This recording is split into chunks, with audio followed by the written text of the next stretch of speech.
ঈসা নবী মার অনুমতি পাইয়া মারে ঘরের মধ্যে বিছানার মধ্যে শোয়াইয়া দৌড়ায় দৌড়ায় বাজারে গেছে ফল আনার জন্য। বাজারে যাইয়া ফল কিনে আসতেছে। এই মুহূর্তে আল্লাহ কয়া যাই,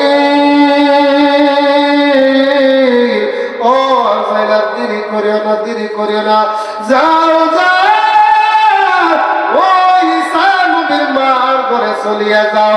মরিয়ম দেখিয়া বলো, মরিয়ম গো, তোমার আর সময় নাই, তোমার আর সময় নাই, আল্লাহর হুকুম হয়ে গেছে, তুমি এখন এই মুহূর্তে বিদায় হয়ে যেতে হবে।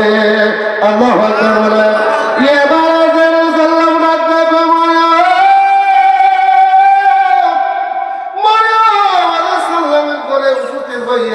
ঈসা নবীর মা মরিয়ম, আমি মালাকুল মউত আজরাইল এসে গেছি গো মা। মা গো, তোমার আর বেশি সময় না, এই মুহূর্তে তুমি চলে যেতে হবে। মা মরিয়ম ডাকতে গিয়ে,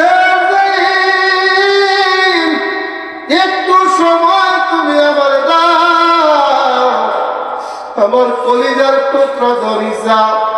আমি মা অসুস্থ করে দেখে গেছে, আমি মার জন্য ফল আনার জন্য বাজারে গেছে। ঈসা যদি আসে, আমি মাকে দুনিয়ার মধ্যে জীবিত না দেখে আমার ঈসা সহ্য করতে পারবে না, তার কলিজাটা ফাটে যাবে। আর যাইলে একটু সময় দে, আমার সন্তানকে আমি একটা নজর দেখবো। আর যাই ডাক্তার না, আল্লাহর হুকুম, এখানে আর দেরি করা যাবে না, আপনি আল্লাহর সাক্ষাতে চলিয়া যাইবেন। আল্লাহর হুকুম হয়ে গেছে, আপনি এখনই দুনিয়া থেকে বিদায় হয়ে যাইতে হবে। এই মুহূর্তে মরিয়ম বলতেছে, যাই, যেহেতু আল্লাহর হুকুম হয়ে গেছে, এখানে আর থাকার কোনো ক্ষমতা নাই, তুমি তোমার কাজগুলো সারিয়ে নাও। সঙ্গে সঙ্গে আর যাই মরিয়মের দেহ থেকে প্রাণ পাখিটা বাহির করে ফেলেছে। সুবহানাল্লাহ, আরো আল্লাহু আকবার। মুর্শিদের চোখের পলকে তুমি হতে পারো লাশ, চিরতরে বন্ধ হবে তোমারই নিঃশ্বাস। কেনা বলেন, জোরে বলেন, চোখের আমার সাথে সাথে বলেন, চোখের পলকে তুমি হতে পারো লাশ, চিরতরে বন্ধ হবে তোমারই নিঃশ্বাস। আওয়াজ করে আল্লাহু আকবার।